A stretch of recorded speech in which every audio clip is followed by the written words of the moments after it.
বাংলাদেশ ও ভারতের মধ্যে সাম্প্রতিক রাজনৈতিক উত্তেজনার জেরে উভয় দেশে পাল্টাপাল্টি বাণিজ্য নিষেধাজ্ঞা আরোপ করেছে। বাংলাদেশ স্থলপথে ভারত থেকে তুলা সুতা আমদানিতে বিধিনিষেধ দিলে জবাবে ভারত বন্ধ করে দেয় বাংলাদেশি পণ্যের ট্রান্সশিপমেন্ট সুবিধা। এতে বাংলাদেশের রপ্তানিমুখী পোশাক শিল্পে বড় ধাক্কা লেগেছে।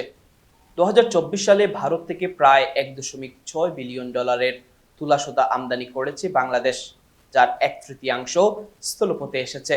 আবার ইউরোপ, আমেরিকায় পোশাক রপ্তানিতে ভারতের মাধ্যমে এক সপ্তাহে পণ্য পৌঁছানো যেত, যা এখন সমুদ্রপথে নিতে 8 সপ্তাহ লাগছে।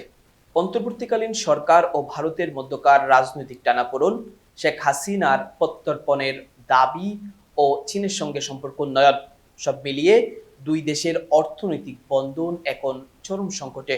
বিশ্লেষকরা সতর্ক করেছেন, পরিস্থিতি শান্ত না হলে আঞ্চলিক বাণিজ্য ও সম্পর্ক মারাত্মক ক্ষতিগ্রস্ত হবে।